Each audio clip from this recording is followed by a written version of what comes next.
want me to? I'll start. Yeah, take two. All right. No, it's a good intro. That's what I was thinking. Because so in the book you went by several names.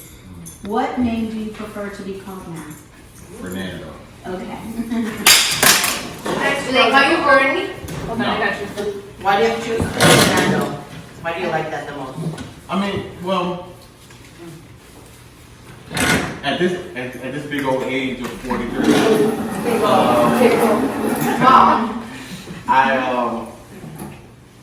I stepped into another phase of my life, a more professional phase of my life. Due to the work that I do, the public speaking that I do in Palm Beach County, I'm just accustomed to Fernando. Now, when I was younger, college, high school, I went by my nickname, which was Baby.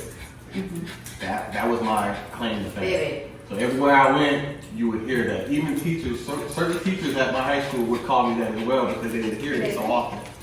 So when I went to college, it went with me to college as well. And some of the, my best friend, he went with me from high school to college. So that nickname went everywhere that I went. And I was kind of able to put it to rest once I got out of college.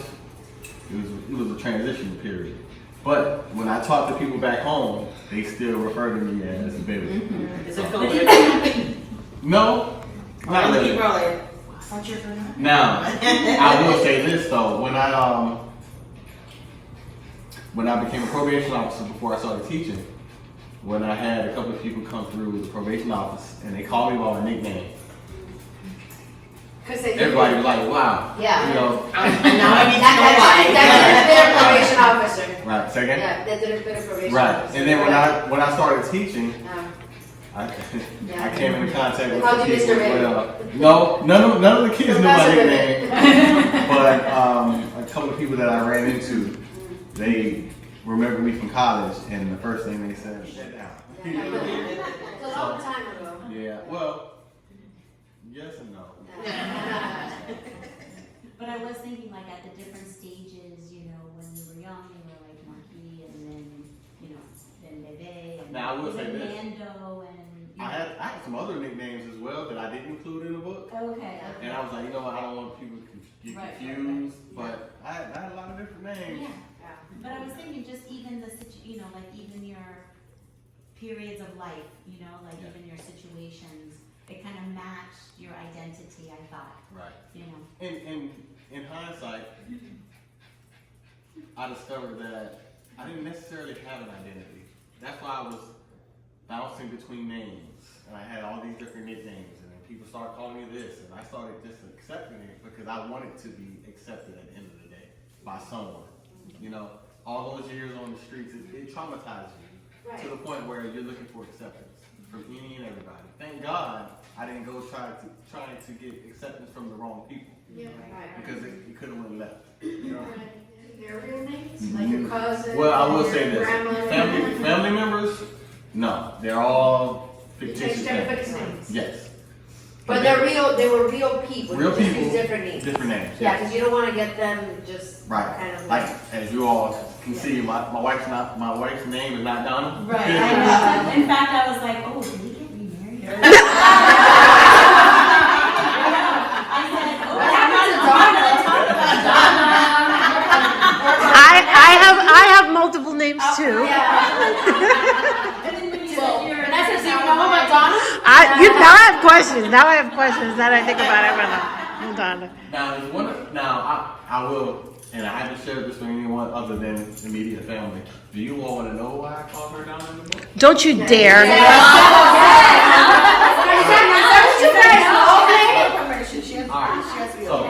So There's a commercial break. There's a commercial break. So my wife is Jamaican. Okay. Now they have a Jamaican restaurant that has excellent food called Donna's.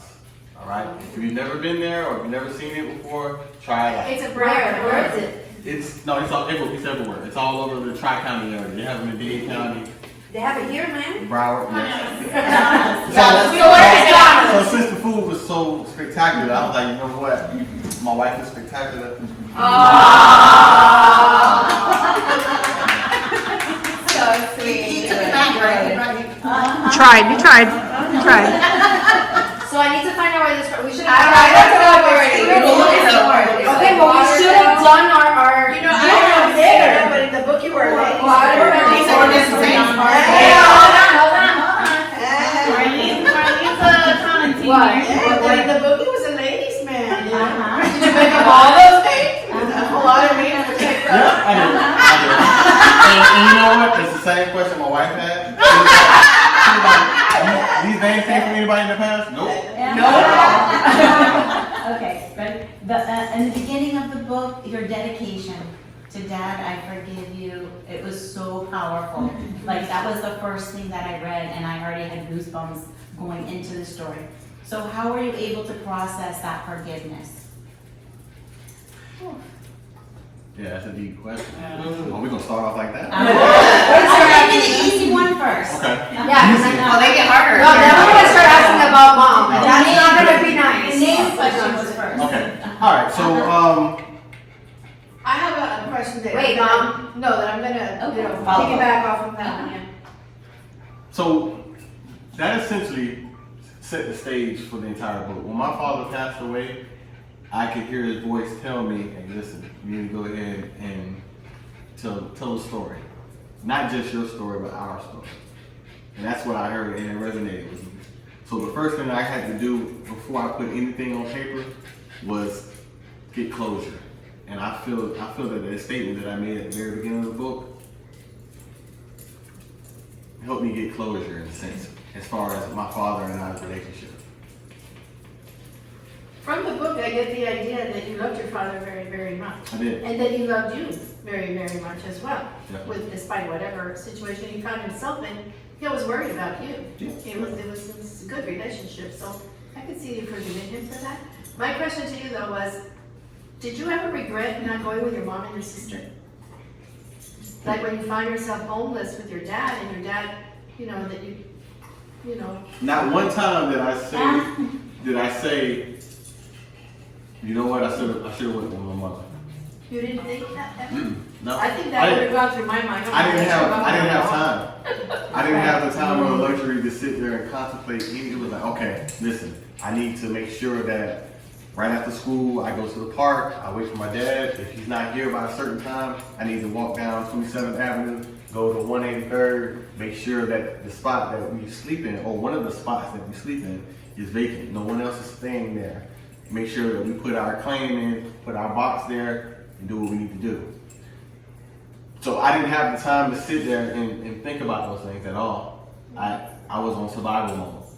Even in school, I was on survival mode. Elementary school, I was on survival mode. Everybody's sitting there thinking about math, reading, and writing. And I'm thinking about, okay, if it's raining, I need to do this. If it's sunny, I need to do this. If it looks like it's about to rain, I need to do this.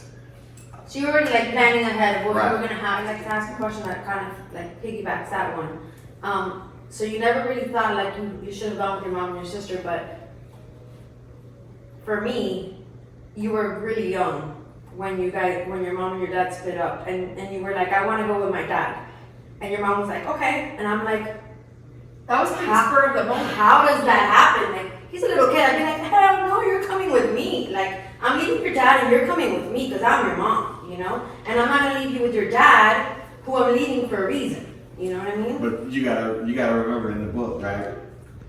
I wasn't a typical child.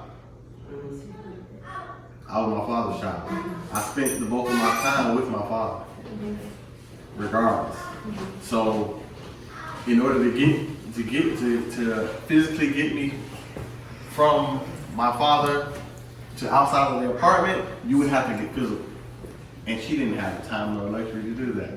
And she was on a time crunch to get to the taxi. And she had my sister and they had luggage. So it was either I struggle and miss this taxi, or I just take what I have with me right now and worry about the rest later. And your father didn't at that moment like think like, look how I am, like how can I take my son with me? Look how I am. Let him go. Let me force him to go with my wife. And he's a military man. Do any of you all have military My males in their husband's family. military, my husband's They're very strong-willed, Right. and if they want something, they're gonna get it. If they feel like they need something, they're gonna, where you can negotiate with them once their mind is set on something. So my father was the same way. Once he made the So he determination. did want you to go with him, like, he never wanted you to say, hey, I wanna go, you should go, like, he never wanted you to say, I'm gonna go with you. No. He was happy for him No. to stay. Yeah, Not at all. he wanted a companion, Yeah. you're beautiful. Well, I was his son. Yeah. You know what I mean? Like, when you're a father and you have your son, that's your world. That's your, Yeah, you well, know. we're thinking, motherly. I'm thinking motherly, I'm like, You're talking about, yeah. you can't feel like, Yeah, I couldn't feel it, I just saw a father, it doesn't feel like a mom feels, I feel like. It's a different But I agree with that, perspective. like, We can't especially see it if from I'm that leaving perspective. you because you're a mess, or like, your dad was a mess at the time, I'm leaving you because there's no way I'm gonna let you take my son, which is my blood, like, I had, you know what I mean, like, Yeah. That- But that's he's what went saying. through my mind. That's what he's saying, his father's. Yeah, yeah, yeah. That's what from his So, perspective, so the yeah. way you felt yeah, exactly is the what same way my father felt. Yeah. You know what I mean? That's my son. I just think of it like maturity. But don't forget, he didn't grab me and say, you're not taking my son. Right. I snatched away from her and I Yeah. grabbed him. Right, no, I get So, that, yeah. I get that. And can we also just say that he had a condition, like he wasn't messed up or whatever, if he had a condition? Oh, yeah, no, but I'm just saying, the Well, mother he was has- leaving he had him an because, addiction. No, but, Right. no, she's correct. Yeah. He even, it came full circle. That He was was the like, I was messed up behavior. at the time. But underneath that behavior, there was a reason for For the behavior. right, no, I get And that, it's a but, condition, yeah, I get that, but still your little boy, you know what I mean? Oh, yeah, Like, yeah. No. They're both, the behaviors they're the same. I saw the arrest of your dad as a turning point moment into his recovery and rescuing you to be with your uncle, your rescue. So at the time, did you see it that way? This is a multi-part question. After the fact, I did. I saw it that way. But while I was in it, no. I was confused. of course. I was in middle school, I was in 8th grade. I was like, what in the world is going on? My dad's where? And I'm coming to live in the house with you all? Really? I figured everything was temporary. I was like, you know what? Probably gonna be here for a little while, probably a couple of weeks, at the most a month or two. I didn't really get too comfortable. I tried to, but I couldn't really get comfortable until I found out from my dad, speaking to him on the phone, that I was gonna be there for a while. And I was able to let my hair down a little bit. I still had my guard up, but I didn't get a chance to process anything because as soon as I moved in, I had all these things going on. Went to a new school. I have clean clothes on. I have 3 meals and snacks available. I have somewhere to lay down, and I don't have to worry about somebody snatching me or doing something crazy to me or whatever the case may be. So it was An adjustment, probably. it was definitely an adjustment, to say the least. How long do you think that you've continued to feel like you were in survival mode? How long did it take you to finally I don't Safe, have to be yeah. in survival mode now? I'm sure that took time to out-process from your emotions, from your mentality too. It took a long time for me to get out of survival mode. I think once I got to a point where I started participating in sports, well, I participated in sports in elementary school, but when I got to high school and I started playing sports, the next year, I was able to snap out of the survival mode and start focusing or getting fixated on athletics and then the social piece, Now I'm clean, now I'm clean cut. Now girls are starting being interested in me a little bit, so that was exciting for me, you know what I mean? I was a late bloomer due to my circumstances, so I was like, you know what? I'm gonna live it up a little bit. Catch up. Catch up. So I think the biggest issue with my dad being arrested was that uncertainty. Before I talked to him on the phone, it was that uncertainty. Like, wow, okay, where is he? What's going on? I wonder, is he safe? Because after a couple of years of being on the street with him, I felt like I was his protector after a while. You know, I was small, unsightly, but I still felt that he was keeping himself alive because I was with him. I felt that too. So, Yeah, I You think wanted you to probably think did. Yeah, that you were his. I think it was Yeah. motivation to do better. That's a lot of pressure for someone so young. Yes. I'm gonna be honest with you, I didn't feel any pressure. But Because it after made a you grow while, up faster than you. it did. So that became It did. the norm. Because it You know, became that's the norm. different. It became the norm. It was Right, like, that's well, your norm, right? That's your That's life. right. and actually, and I'm gonna tell you something that may shock some of you all, but may not shock some of you all.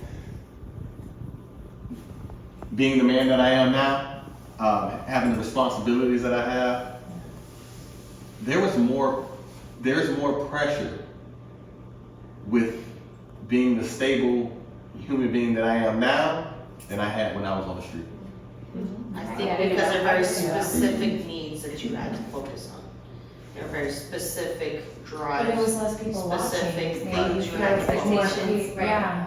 Whereas as a provider, as a husband, as a father, you have layered responsibilities instead of them. We're not very specific in your face immediate.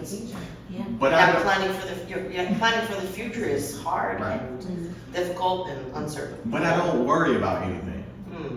I don't worry about anything, and that's an issue that my family my immediate family has with me, because they don't see me sweating. If something happens and they say, "Oh, how are we gonna do this?" Don't worry, we got it. That's that's how I handle everything. Oh, we got it. We'll take care of it. Cause I think it's cause you went through so much, Right. like now you're just like, you know, don't worry about it. That's Right. not like, Like, I got you. Right. Like I got You this. learn to Right. prioritize Yeah. what really is doable and what isn't, you know, Right. or what to worry and what not to worry. Because he poured into me. He taught me some things that, listen, if I ever had to go back to the streets again, I would know exactly what to do and how to do it and survive. And Yeah, whereas other people, I'd be Well, like, the reality is that I think oftentimes we try to protect our kids so much and we shelter them so much that we're doing a disservice to them. Because when they do get out there, you know, and we're not there, Right. chances are they're not gonna know really what to do. Right. You know, so to find that balance as a parent is difficult. So like the fact that you lived it, you know. But I think it's more difficult for a mother to let go or just let their kids figure it out, because you have that natural nurturing maternal instinct. Yes. Yeah. But I see where I am now professionally with the job that I do, I see that a lot of mothers do a disservice to their kids where they're overprotective. Yeah. And now their kids, when they're alone, let's say something happens to the mother, God forbid, now their kids, they shut down because they don't know how to do anything, because the mother always parented as if they were going to be there forever. And then when something happens, now they're not there. Now the kid can't do anything because the mother did a disservice to the kids by trying to do everything. No, my trying to- husband was the first one to be like, hey, let go, step back, let her fail, he's always said that. And I have a really hard time with it. I'm being honest, I have a hard time letting her fail.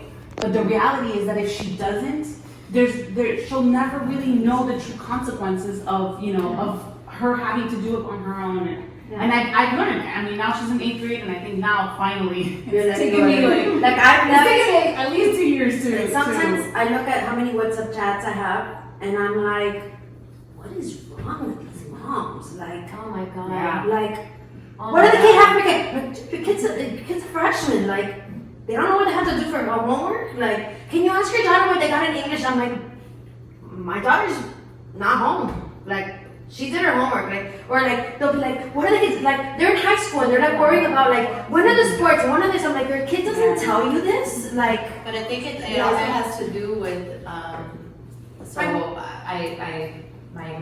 this is my daughter, so I'm very happy that she's sitting here. I'm very thankful that you're here actually saying all that. Coming from me, it always sounds worse than coming from an outsider, right?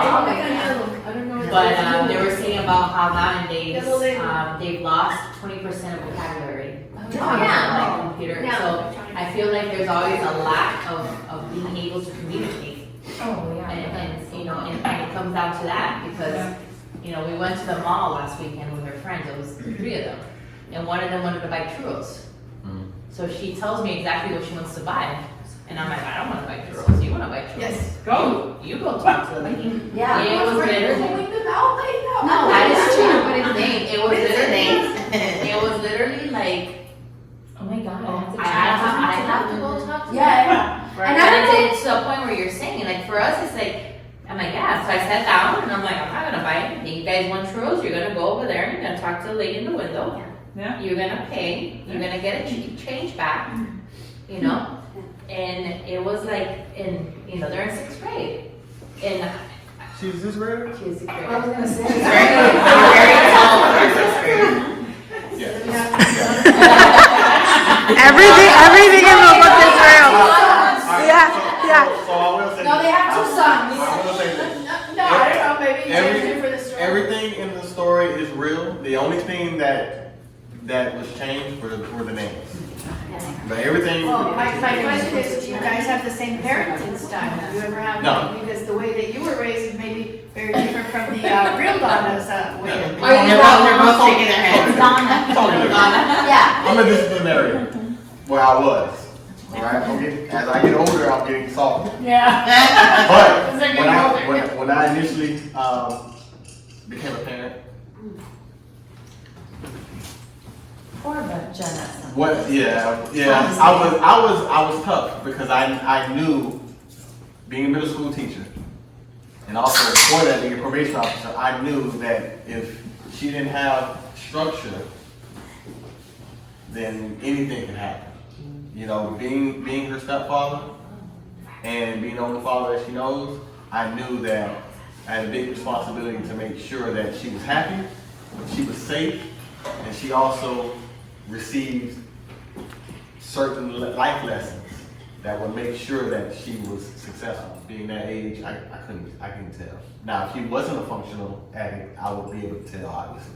But it wasn't a hard decision to choose to go with my mom, though. Because I thought about how differently your life could be through multiple Right. incidences, you know, even getting picked up by the cops and, you know, like things like that. I said, okay, you know, it could have gone very different. Okay, the next one I have is, how is the relationship with your family now? Okay, so that's very broad. So I'll go specific. Okay. All right, so I can tell you all now. Now, did everybody read the book? Yes. Okay. All right. So after I finished writing the book, I had to sit down with my mother, and I remember I mentioned in the book where she refused to talk to me about the things that took place in the past. Well, I found a roundabout way to start mentioning the things that were going on when she was out of the state. And she was like a deer in the headlights, a deer stuck in headlights. She was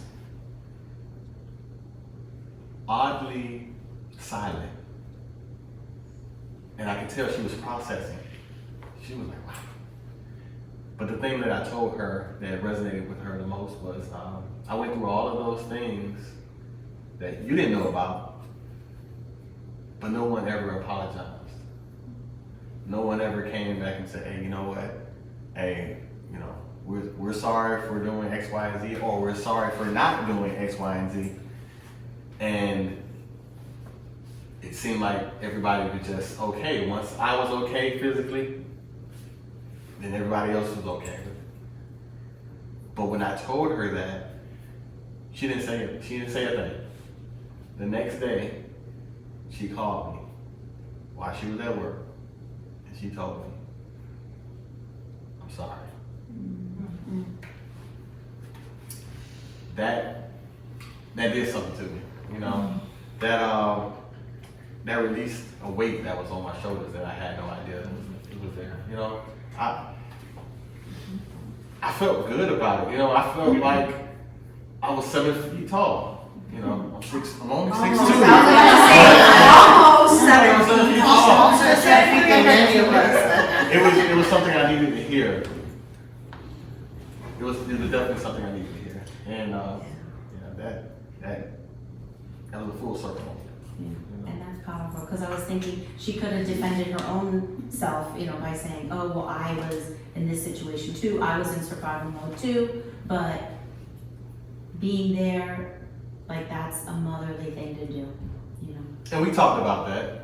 That's when she shared some things that I had no idea, some things that was taking place when we first moved down to Miami that I had no idea about, that I never heard, that I never seen, and it all made sense, Yeah, but you were a kid, Right. She was an adult, yeah. That's why I asked what I asked. I was like, how could, Yeah.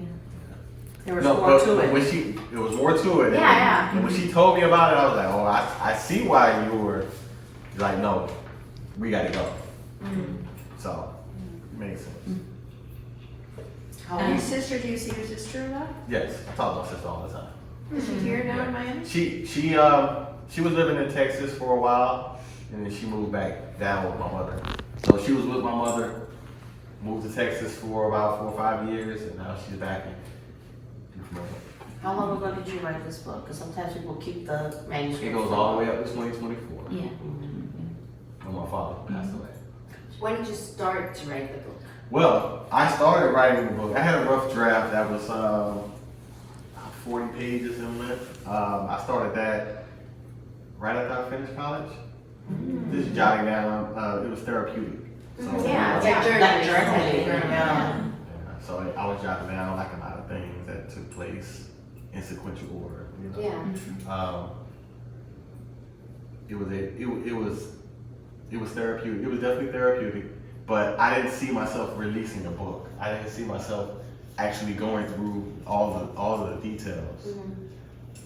But then when my father passed away in 2024, I was like, you know what? When I heard that voice, I let me get to work. Yeah. What made you start journaling or writing in the first place? Well, when I was a probation officer, I met with a therapist. It was recommended to me from the director of the probation office that I was working in, and I told her there was some things that took place when I was younger. I didn't go into full detail, but she was like, you know what, we have somebody for you. When you got an evaluation. When I went through the intake process, it was a male. He was asking me questions, and being from Miami, I'm gonna be fully transparent with you all. Being from Miami, we know how to answer questions. Fair. Yes. You know what I mean? If you catch my drift. So I knew what he wanted to hear, and I knew what he didn't want to hear. So I gave him all the answers that he didn't want to hear, especially if they want so many sessions. So I was like, you know what? All right, I want this job. Right. I was like, you know what? I got a trick for him. I'm gonna give him all the answers he doesn't want to hear. So now he doesn't want me to come back. He won't have a need for me to come back. So I told him everything that I wanted him to know, and certain things that I didn't want him to know, I didn't tell him, and I was convincing. So he gave you the idea. So Right. that kind of like started journaling. Right. Yeah. Do you pass that idea on to your students that you see struggling? Yes. Ironically, I became a language arts teacher. Right. And I was doing some unorthodox things in the classroom as far as instructions are concerned. So we had the leeway, at that time, we had the leeway to tailor the instruction to meet the needs for the kids. Really teaching. I'm a teacher. She was a so I teacher. understand what Yeah, you're really saying. teach. Nowadays, you have to follow Yeah, you certain. gotta follow your script. But when Yeah, I you're first started pricing guide. teaching, Yeah, you I can had, adapt I it. had the ability to do what needs to be done for the Teach. kids to make Yeah. sure. You have to adapt to every child. Right. It's different. Everybody's right. You have to. So what I ended up doing is for their bell ringers or do now, I created journal entry prompts, and these journal entry prompts were a lot of them were lighthearted, but some of them were serious. And for the inner city youth that I was teaching, I knew they needed something more than higher test scores and letter grades. Because a lot of them had shared experiences. Most of the kids that I had in my class, I saw myself in them. So I knew they needed more than just, hey, we're gonna do test prep. No, not in here. and here, this is what we're gonna do. And they, right, and they respected it. More so than respecting it, they appreciated it because they didn't have any adults in their lives that would sit there and have certain conversations with them, or even try to link the curriculum to their real world experiences that they're going through every day. But a lot of times they're like, why do I even have to learn this? Right, and I would be the teacher that tells them why. Not only telling them why, but showing them why. I would go to restaurants and I would get menus and I would bring it to the classroom and I have them act out, okay, you're gonna be the patron, you're gonna be the waiter. And I want you all to act out how you receive an order. They couldn't do it. And I told them, listen, this is why you're in this class. ELA, this is not only reading and writing, this is speaking and listening as well. They were able to understand why my subject area was important to them for real world experiences in life. So now we went from begrudgingly doing the work to, all right, Mr. Lennon, what are we doing today? Ready to work. But they'll go to another class for another subject area and tear it out. But they'll come to my class ready to learn. Even though they struggled, they had deficiencies, I told them, listen, I had those same deficiencies when I was your age. I struggled. I didn't learn how to read until. So the kids were like, you know what? We can't make those excuses in Mr. Lennon's class. We can go to such and such class and make those excuses, but not in here because he went through. Classes like cultural sensitivity and, all these kind of classes. But I always taught in schools that were not like inner city schools or anything like that. And I always found that, those trainings are really, really important for teachers who are in the inner city. Because those kids, like my kids had mothers and fathers at home who cared. Sometimes these kids in the inner cities don't have mothers and fathers at home or, or fathers.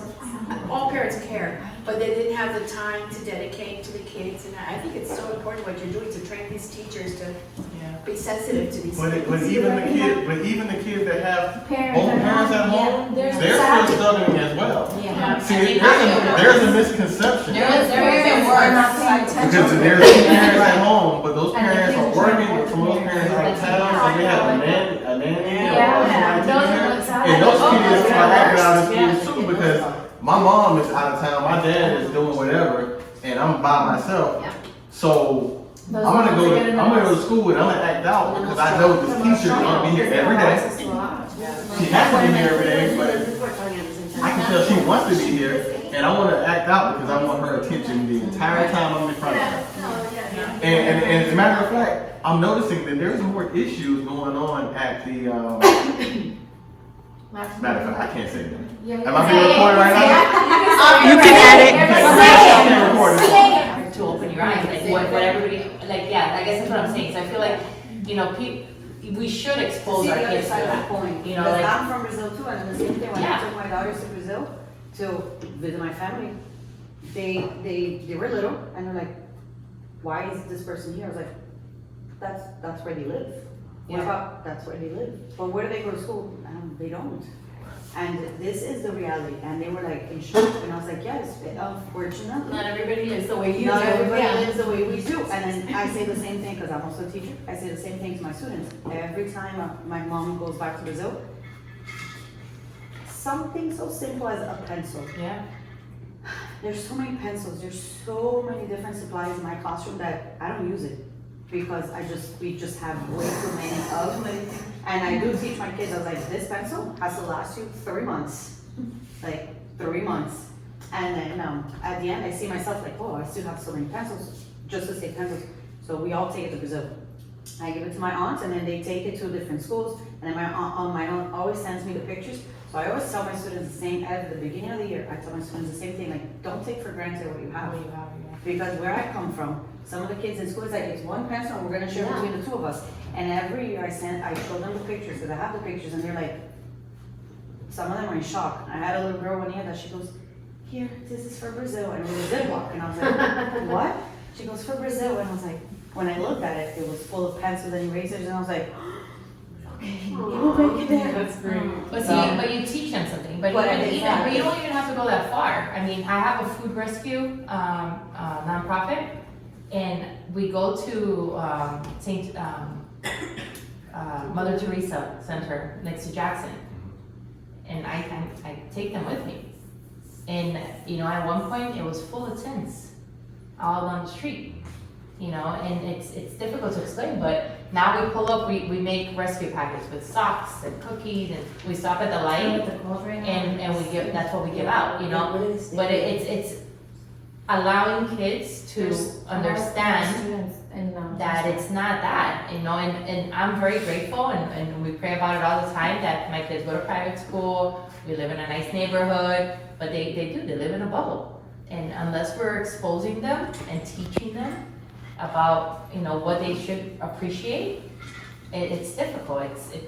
Then you have these entitled kids, and the problems come with that, like it's that bubble. The lack of empathy. Yeah. They have never been forced to have it. And the biggest culprit now is Yeah. Yeah. Oh, yeah. Oh, yeah. it's traumatic to me. But this generation, even witnessing certain things that take place on social media, it's traumatic. And they're watching it over and over again. And it's doing something to them mentally. It desensitizes them. It definitely does that. And a lot of parents are not really cognizant of that, because oftentimes what I'm noticing, the parents are engaged in it as well. Oh, mom, look. And it becomes a talking There point. was a Netflix series, the bullying. Oh my God. Oh, yeah. The mom was the one who was doing Like their own daughter, right? Yeah. Which one is it? About the boyfriend, the. Yeah, she was getting bullied. I don't know, I'm gonna leave that. And It was the like mom doing it. I'll go through, because this is a multi-part question Okay. again, but, so one is describe your writing process, and did you see it as healing, cathartic, or re-traumatizing, or something else? How long was it in the works, which you've already talked about? And then, who was your support system during writing and publishing Donna. and, yeah, Donna. She told us she was, All right. Just a little bit about that. right? So the Yeah, writing, Donna used the so, writing so the process. writing process, I created a timeline of events. Yeah. So I went from the beginning all the way to 2024, and I said to myself, you know what? I need to think about the most impactful things that happened from birth to 2024, and just jot them down, and that's what I did. When you go through some people go through trauma, sometimes it does something to you mentally. For me, when I first experienced trauma, my first traumatic experience was witnessing my parents fight. So that gave me this uncanny ability to have this crazy long-term memory, where I can remember the outfits that I wore, I can remember the food I used to eat, I can remember the taste of the food that came out of the dumpsters from KFC. I remember everything. And it's weird because my short-term memory is trash. But my long-term memory is immaculate. Because it was so traumatic. But you know Right. why? Big Right, impression. because of your memory, Right. it's stored there. Right. So to go back to the question, to the original question, I created a timeline of events. As you all probably noticed in the table of contents, it's different than most memoirs. And I made each section or chapter short and sweet, because I wanted to hit each point and keep it moving. I didn't want it to be one of those long, drawn out, boring memoirs. No, this is what I went through. This is what happened. Now let's get to the next event. That was intentional. The attention spans are different nowadays because of technology, and I was cognizant of that. That's why everything was I was gonna say, We did anybody talked about that earlier. Well, in the midst of writing, there was some turmoil going on in the household. My wife was upset. Melissa was, wondering what was going on, because I would go upstairs and I'll completely shut myself off to the rest of the world. Most authors do. But I didn't tell them what I was doing. No one knew. No Come on one up. knew You're initially next. when I was writing the book because it was something that I kept hidden from everyone when I was going through the process because I didn't want it to be. I didn't want my writing to be tampered by anyone. I didn't want anyone to have any kind of influence on what I was writing. And actually, when I after the first week, I told myself, you know what? The best thing for me to do is to become secluded in upstairs, away from everyone, because I needed to tap back into the same emotions that I was experiencing throughout all those different situations. And it wasn't re-traumatizing, I think that was the statement. It was therapeutic because that was my first time actually being able to sit down and process all the feels and process all the emotions and process everything that I've been through. Because I was always finding something to grab on, to hold to distract myself away from all those emotions and all those situations I've been in. And I had a come to Jesus moment, and it was like, you know what? This explains why I submerged myself into work, into my family, into all these different things, because I was hiding from those emotions. I was hiding from those things that I've been through. I was always hiding. That's where all those nicknames came from. That's where all these different identities came from. I was hiding. I was playing hide and go seek for myself, if that makes sense. And it was definitely therapeutic, you know. And then once I was almost done with the book, I was like, hey, babe.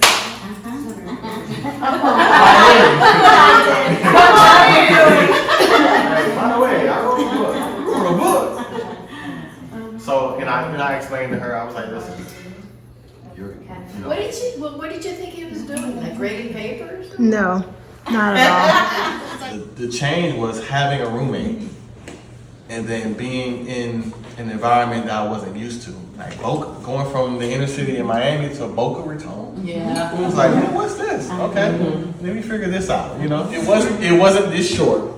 It was one of the oversized boxes. Like refrigerator. Like the refrigerator. Right. So you had to take care of your box. So we'll fold it up and put it off to the side. Okay. But one side we would close it, we didn't have tape, so we manually folded it and we laid it on the side like this. So and back then in the 90s, we wore long white t-shirts. Okay. So I'll take the long white tee off, put it to a ball, put it in there, that would be the pillow. Yeah. And then I would take another white tee and I would put it over my feet and like scratch down in it. And I wasn't tall. I was pretty small. When did you And get so tall? Middle school? Oh, I guess because you were grade, young. I hit a growth spurt in 8th grade. Okay. Yeah, Okay. 8th grade. Okay. So, yeah. Now, I had bladder issues. So, if I would have an accident in the box, then we would have to scrap that one and go find another one. Thankfully, the flea market was like, Oh, and you go get a box. And Yes. music was your outlet too, Yeah. probably. music was definitely my outlet. Do you still find yourself, you notice this box? Oh, yeah. Do you still find yourself noticing things that you used All in the the time. past? All Like, the time. oh, that's a good box. Yeah. Like, Yeah. you don't need a box anymore, but you're like, oh, that would be a good box. You'll be amazed by how many boxes Jesus. that I have. Just in case Donna goes But not for that purpose. I'm real big on eBay. Like, I don't believe in throwing anything out. I believe in reselling it. Yeah. Okay. So I was real big. Like, I paid for our daughter's travel basketball fees one year. Not all fees, but certain things associated with travel basketball through like selling shoes she no longer could fit or things around the house that we no longer use. And I think one year I made a couple $1,000 off of eBay. So I was taking the boxes and putting things in and shipping it all. Listen, I'm not good at selling either, but eBay and OfferUp. Listen, somebody will buy it, whatever it is. Other than toiletries and obviously food, what would be something different than the normal thing people give that somebody who was struggling in the way that you were could truly use that people don't think of? Love. Ooh. But if I was gonna give something, I don't, listen. nothing, no physical You things. can give somebody something physical, but it's temporary. Gotcha. Love is eternal. Yeah. Just having a conversation, just pulling the kid to the side or an adult to the side and just talking to them and listening to them. If somebody would have pulled me to the side and attempted to have a conversation with me throughout that time I was on the street, I probably would have told them everything. I probably would have cried my eyes out. But no one, not a teacher, not a counselor, not a principal, not one of my friends, not anyone asked me, hey, are you okay? You know what's And that's the amazing? thing, and that's the thing that still bothers me to this day, because as being an educator, seeing other educators complaining about kids but never sitting down and having a one-on-one plan discussion with them, it bothers me because you never know what these kids are going through. Not saying they're going through an experience that are similar to mine, but they're going through something. Everybody has their things that they're dealing with. And one thing that kids struggle with is coping, because most parents don't know how to cope with the things that they're going through. So imagine a kid or adolescent trying to cope with their things they're trying to figure out. And sometimes all they need is a listening ear. Right. Someone to show some type of compassion for them, to ask them, hey, are you okay? For 4.5 years, I didn't have not one person ask me, am I okay? And that was the issue with me when I was a kid. I was like, wow, nobody cares? Okay. We read another book about a young individual. Well, they were young when it occurred that they had sexual abuse, and that's a repeated anthem that no one asked until way later. Do you remember it? I don't know the memoir. Spilled milk. Yeah, it was good. It was. And she had an epiphany moment when she had gone to a friend's house and she spilled milk. And nobody freaked out. She was the one freaking out. And they're like, it's okay, no Yeah, they worries. were And like, she everything is a that was normal an epiphany. thing. That's the reason why she named it that. And she had an epiphany moment that she was freaking out because she was worried that She was didn't gonna get realize what the abused. norm was. Like if And that that was was happening her to her mom house, was getting She would have gotten beat up for So, spelling. but nobody listened to her through her She became a trauma. social Just like you worker. said, like, no one took the time to stop and ask her. Instead, they were just trying to like push it under the rug Because- and move on. It's the same thing to somebody who's in that situation. What would be an easier way to connect to that person? Because Well, sometimes you said to ask, are you okay? How do we start? Like- What would you say would be a good way to start? So I can tell you what I do, Okay. if that helps. So for me personally, I just, I start off with, hey, what's going on? How you doing? Something simple as that. It doesn't take rocket science, you know what I mean? Just, hey, like, how you doing? You okay? You all right? And then see what you get from there. Because sometimes, no matter what you do, somebody has to guard up. Yeah. But depending upon how you approach people and the vibe you give off, you never know. You may get lucky, and they may just say, "Hey, no, I'm not doing too good." Now that's an opening statement that leads you to whatever's taking place. But like physically giving someone something, it really doesn't really hold much weight, to be honest with you. Temporarily, yeah, but long term, conversation. So I work at the VA, Mhm. and I get that a lot, because a lot of our patients have, like, we're the only people they talk to all day. There's no family, there's nothing involved, and we see that all the time, like, just walking into the building and starting conversation. Like, we have what we call them our morning greeters. There's 3 guys that sit by the door, and as you walk in, they say, "Good morning." That's what they do. So they have nowhere else to be. And they sit there and they say, "Good morning." The minute you turn around and you address them, you're like, "Oh, good morning, how are you today?" You see them light up. They're like, "Oh, I'm doing very well." And unfortunately, we have a lot of, At that moment though, you were in survival mode. Is it something that you would have been receptive to because you maybe were the caretaker for your dad? So even if that was proposed to you, would that have been a challenge to, Initially, no, it wouldn't have. Okay. When everything was fresh, it wouldn't have been a challenge. But growing up on the streets, after a year or two, something Would changed. you have trusted it rewired. Now you're in street mode. You don't trust anyone. Right. Your guard is up. That's what, yeah. Yeah, but at first I didn't have all of that. I was just a regular kid.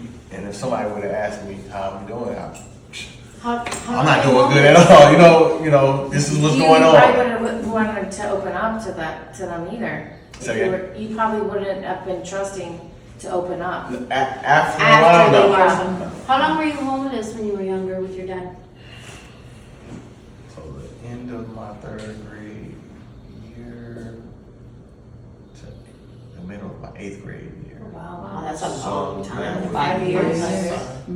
That's a long time. But it's also different as a child. I feel like if I, Feels if I But it was felt like it was 10 years. child, It felt like it was 10 years. Wouldn't the police officer stop you and be like, what is this child doing? Are you familiar with the inner city of No, Miami? like a There's child? so much going on. Yeah. Well, there's it's, like some- but even it's in so the much. skies, Back then, there's a lot of kids. Now, like, now it's it's not deserted, but you don't see many people walking like that in Miami now. 'Cause my sister and I, we went to Here's a couple. a lot of different spots that I mentioned in the book, and we shot some videos, and I'm gonna put them on social media Yes. so y'all can have visuals of those places. But while we were riding throughout all those different parts of town, I didn't see many people walking. I don't know if it's too hot or whatever the case may be, but it's not too many people walking. But when I was going through what I was going through, there was a lot of people just out and about walking and things of that nature. You know what I mean? Yeah. Now, were there other kids walking? No, not necessarily, but for the most part, and I mentioned this in my book, my dad had taught me to not take 27th Avenue, which is the main street. Yeah. Take 32nd or take 22nd because not too much traffic. We're taking those streets Yeah, during those time frames. You know what I mean? right. So I was almost incognito a little bit. Yeah. Did you ever have did you ever meet another homeless child? No, They became friends with? no, I thought I was the only one. You were the only, So imagine that. yeah, I mean, that's what I'm saying. That's what I mean. Like you don't normally see it. Yeah. I feel like I was the only kid in the world that was going through what I was going through at the time. So imagine what that does to you. Yeah. You know? Yeah, I would think maybe you had another family that maybe had a child that you could kind of relate to. That was homeless?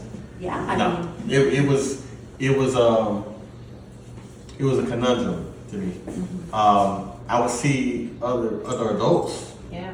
you know, randomly homeless, and it was always like males, you know, Yeah. like older black males. yeah. But never a kid, never any women. So I felt like I was the only kid in the world that was going through what I was going through. Well, you're God sent. Yeah. Yes. Because, you know, you came out of a dark hole and now you're out to, you know, spread your word and show people that anybody's capable of doing anything. That's right. And it's very hard to find like a good role model that you know, that experienced everything like in a negative way and came out so positive. Yeah. So And you know what? It's a choice too.